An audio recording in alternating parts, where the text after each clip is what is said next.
Alok, thank you so much for joining us. Welcome to Nectar Radio and DJ Mode. It's a pleasure to be here. Thanks for having me. Welcome back to Tomorrowland, and we are smack in the middle of your summer world tour. What does it feel like to be in Belgium right now? This summer has been very intense.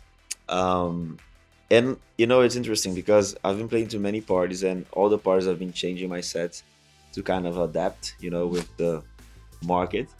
And I feel that here I'm very prepared for tonight. It's great to be back here because even though I've been to Tomorrowland a few times, it's always different.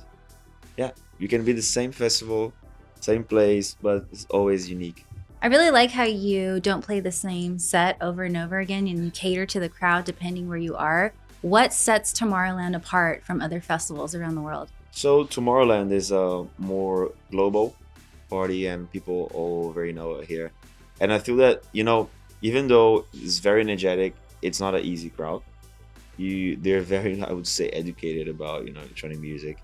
And they don't want to hear just like what everyone could play, you know. They want to be surprised.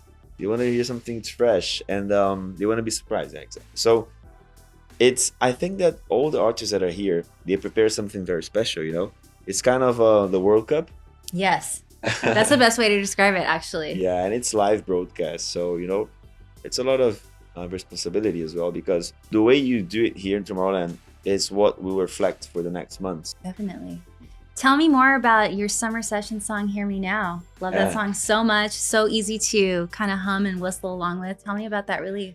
So that song we released in 2016 and it blew up in 2017. Mm-hmm. And it was a very important song for my career, also for Ziba and Bruno Marchini did it with me. Because to be a Brazilian artist, it's so complicated to cross the barriers, you know? We were always taught that we are inferiors and what comes from Europe and US are superiors. That's the mindset, you know? And when you have a song being played all over and a festival's like booking you because of the song, it makes like, you know, it's a very powerful vehicle for me to get there. But I wasn't prepared for such a big song, you know? I didn't have that structure, and also even though I'm playing for the last 20 years, I think I didn't have enough experience, you know, to deal with this market here. It's a bit more aggressive. Mm-hmm. So it was a song that changed my career, and it's crazy because it's kind of a timeless song. Mm-hmm. Because after 7 years, we're talking about it. Yeah. And it's you know, it's very hard to make this kind of song. I've been trying to do another Hear Me Now for the last 7 years, but I can't, you know? You can't decide what it's going to be timeless. It's just what it is. And this new generation, like I've been seeing that a lot of, you know, of this new generation haven't heard it before. So now it's becoming trending again. Mm-hmm. And I can see that it's hyping again, but in different versions, maybe sometimes speed up version. So the remix that I did for the documentary that we also released, it's a little bit more, I would say, updated version. So it's faster, 140 BPM, which is very different from the original. But it creates like a Euro trance vibe. And it's very fresh for the new generation. Mm-hmm. I love the song you did with Ava Max as well. Yeah. Car Keys, it's so good. And she's been working with so many different electronic artists. How was it working with her? So it was a big challenge to make this song happen because it's myself, you have Isla sample that I used, and you have Ava Max singing a song that Ray did a songwriting. So it's a lot of people involved, and how to put everyone together and everyone happy at the end. Yeah. How can they do it? Because you have to bring identity of everyone, like my dance identity with the pop identity of Ava Max, and also with the elements of Ayla. So it was a back office work. Mm-hmm. It was more challenging than producing the song. The producing the song was fun. I had a lot of fun. And yeah, it's great. I mean, I'm very happy with the results of the song. It's going very well. And it's impressive how like it just released and people already relate with it. Mm-hmm. Definitely. Sounds like a pretty substantial big writing camp that went into this song. Mm-hmm. It was. And it was, the main one was Ray. And of course, Ava, she changed a bit of the lyric, of the flow. But it's a very good one. What is tour like for you?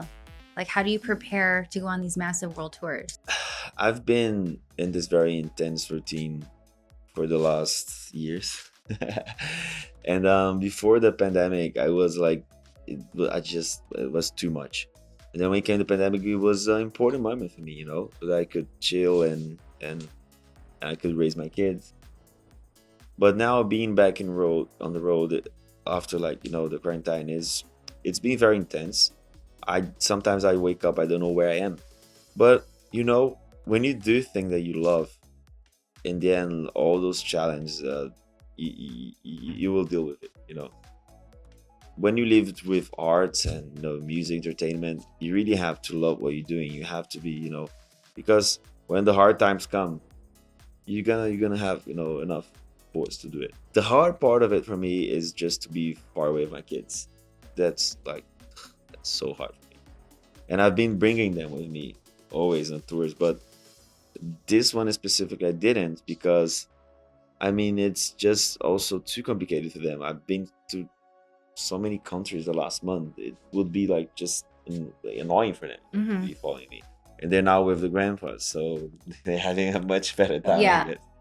But yeah, I mean, my parents, they're DJs as well, and they've been traveling since I was very young. So this is something that I'm used to, but I didn't want my kids to be, you know. So yeah, the most important thing is every time I'm with them, I'm 100% focused.